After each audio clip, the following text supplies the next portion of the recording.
Yeah, he's a spark plug. He's a hell of a bumper, too. He was. Yeah, he is super expressive and a lot of fun to watch.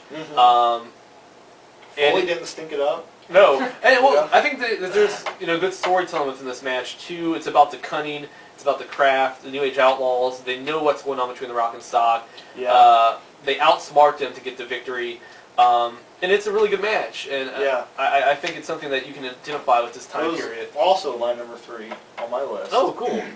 Actually. So it did well. Number 5. Number 4 was my number 1. It was one of the first things that I watched for this project and a match that I went to bat for. It's Christian and Jeff Hardy, the Unlikely Duo, versus Kai and Tai, Sho Funaki and Taka Michinoku. And this was from December 23rd. And even though I watched it and it was my number 1, I didn't write a lot about it. It really speaks for itself. It's only about 5 to 6 minutes long, but it's a lot of fun. Jeff Hardy, who we all enjoyed in spades on this set, he flew higher than ever before here. He got great air on his guillotine leg drop. He took a big front flip to the floor. Funaki, who's a student of Fujiwara, in his few moments, he was able to really draw me in with his selling and his facial expressions. Kai and Tai, unfortunately, didn't make the set, with the exception of this match. Yeah. I love those guys. It's almost like you were starved to see them after this match. Oh, yeah. And being such big fans of Michinoku Pro, it's just a really great refresher. Like, you got to change it up a little bit. And who better to take on than Jeff Hardy and Christian, I guess. Yeah, likely do. Yeah. Yeah. So it's another match that, on the big, looking at the big picture and in proper context, it might seem like just a throwaway bout, which is probably what it was, designed to be. But I had a lot of fun watching it, and it's one that I will definitely remember years down the road when I think back on this. So it's a hidden gem, I think. It's probably not going to make no best of the decade list or anything. Right. But you're going to be hard pressed to find a better 6 minutes of wrestling on TV that year. Yeah, and I think, like you said earlier, just the fact that it was so short was probably why it didn't go up higher on mine. Yeah. And obviously them not getting much time was indicative of whoever looked at it and said, oh, you can have this much. Yeah, and they made the most with it. But yeah, I mean, if it would have had more back and forth, some near falls, to really build your interest and excitement, it could have been something really memorable. But for what it was a lot of fun. Yeah, I like what I had said about it. Just a fun 7 minutes of 4 guys who just seemed to love what they were doing. Yeah.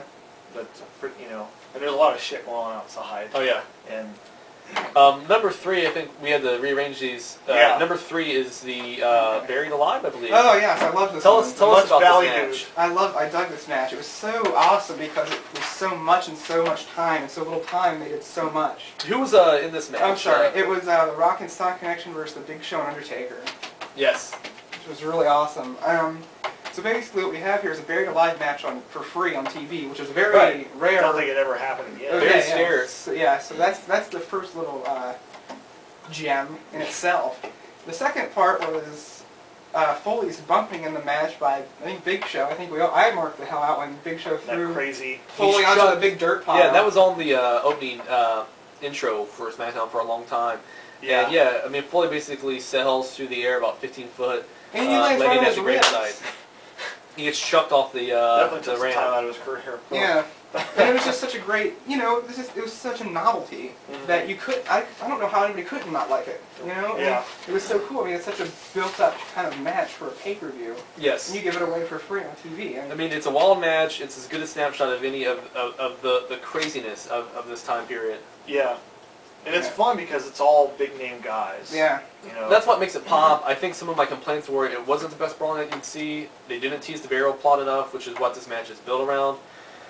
But yeah, you got rabid, brawling, and even the post-match stuff was fun. You had Austin and Triple H get involved. Yeah. So all of your stars are basically out there. Yeah. And it felt big. It felt SmackDown, huge. Right. Yeah, I had that at number 6 on mine. Came in at 11 on mine. That was my second. The thing that I noticed was it felt in a way, if I was really critical, felt like a Big Show of Foley Buried Alive because they were the only ones that really. That's what I was going to say. Undertaker and Rock went to the backstage and brawled back there and left the Foley and Big Show to do their thing out. And that Triple H segment in the back was really terrible. Yeah. It was like a cue card of bumbling idiots coming off left and right. Bad Benny Hill skit hit you on. Yeah. Number 2, should we move on? Yes. Number 2 is the New Age Outlaws versus the Hardy Boys, Steel Cage, November 25th. This was my number 3. Really loved this because, of course, you got to realize my breakout star for this, well, not maybe the breakout, but my MVP was Jeff Hardy. Right. Just because of the dedication he had. Totally see that. And there was a point in the match I think we all loved was when Jeff got out of the cage by kind of an odd means, by a back body drop. And he literally somersaulted up and over the top of the cage, all the way to the floor. Took about 15 feet on back bump onto the padding. Quite sick. It was insanity. And the match inside was good too. People were, the crowd was going nuts. Yeah, it went nonstop. Road did a moonsault? Oh, yeah. I said, surprisingly, given the chaotic nature of things, I did think that the selling was quite polished and pretty authentic. I mean, even though it was a fast-paced match, all the guys took times to, acknowledge and properly, emote the offense that they were taking. And while it wasn't, the most refined match, everybody was going for the gusto. Everybody was going for the win. It seemed like they wanted to win this match. Yeah. Sometimes that art is lost in wrestling, where it just seems like a cooperative, ballet. Here, the guys are scrambling to get the victory. Yeah, I mean, was it on par with like the Tully Blanchard I Quit match? No, but I mean, it was. You can't really. It's apples and oranges, I know. But as far as cage matches go, I mean, it was a great sprint, and really great for the ADD viewers, especially. Yeah, and I mean, it was my number 9, but I have no qualms with it making number 2 because it was a lot of fun, and I think it's something that's pretty universal. I think most people would find something to enjoy in this match. Yeah, it was the first match I actually saw, the main event of the first show I watched, so it was on my list for a long time. Cool. Well, time for number 1. Yes, I love this. Number 1 was The Rock against Al Snow in a steel cage, December 23rd of '99. Wow. It was my number 11 on my top 20. That was my number 1. Although it seems, surprisingly, I didn't recall having it quite this high, but it was actually my number 6 too, so apparently I went for it as well. There's just such insanity in this match. I mean, it was your number 1. Tell us why. Okay. There was one spot in this match that was absolutely crazy. Al Snow, Rock is in the corner. Al Snow brings a chair, unfolds it. Al Snow runs towards the Rock, and Rock lariats him onto the chair. It looked like he broke Al Snow's back. And that's not just the only reason it was my number 1, of course. I thought you were talking about the back body drop, the Bryan Danielson back body drop off the top. The big back suplex. Oh god. The back superplex even. Yeah, super pretty sick. Yeah, there were so many sick spots. Al Snow ate so much in this match. It's unfortunate that the announcers didn't properly show the gravity of some of those big bumps. Michael Cole was shilling stuff, and they didn't really, I agree about that. I said it in my review. It sounds like I was a bit harsher on it than my placement would suggest, but I said it was a completely unnecessary match, which it was. I mean, it's like current product today, TNA, where on TV they do gimmick matches all the time. There was no need to put a cage around them. No, I said Snow didn't look particularly good. He did rush through some of his cells, but there is some really neat moments, like the big bumps we've mentioned, were just colossal. And like I said, I have it at 6. I am surprised that it ended up as our number 1. When I saw it at the time, I didn't foresee that happening. But I guess it's really the definition of an undiscovered gem, because I've heard no one ever talk about this on any forum or chat room or outside any arena in the country. Nobody is, no fireside chats happening here. But what can I say? You can't dispute the stats, man. The stats came up with it. Black and white. Black and white. Thanks everybody for watching. Get Georgie on still over here. Up next for us, as far as TV projects go, is our 4th and one of our biggest yet. It is the WCW Worldwide ~94 from the Disney MGM Studios, Orlando, Florida. We're talking about Flair, Steamboat, Foley, Sting, Regal, Pillman, Foley, Honky Tonk Man, Nasty Ned. They're all there, man. Charlie Norris. I think there's been a buzz. Brady Boone, Alex Wright.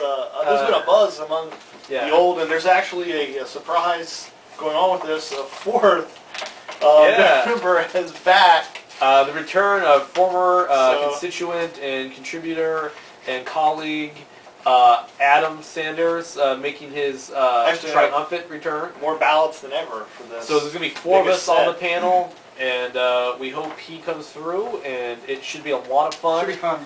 And 2011's days away. Can't wait. A lot of exciting things happening on the blog. Top 50 coming out. The top 50 superstars that WWF has released. We have done a very in-depth analysis, our breakdown of all 50 names, and our response to their placement.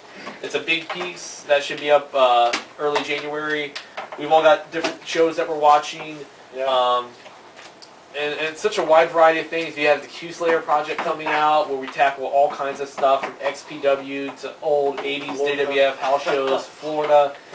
Man, so much stuff. I mean, if you're a wrestling fan, this is a I think awesome you had made mention of some sort of weekly updates. Yes, I'm going to be doing once a week. Once a week, at the very least, once a week. Every And, Sunday. the whole year? Yeah, for the whole year.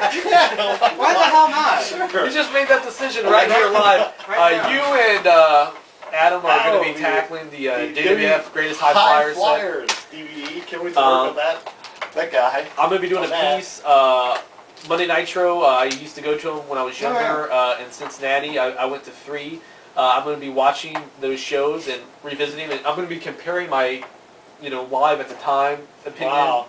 Are you be adding Versus- screenshots of you at all these shows? I was on camera. A lot of exciting things. As always, we've all amassed so much footage. Yeah.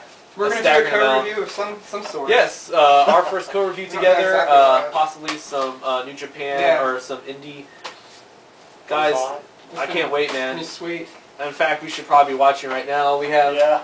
some All Japan. I see Lance Cade and Sawama and Kazayashi on the screen. They're waiting. Yeah. Guys, I had a blast. Well, So, without further ado, Fuck out of here.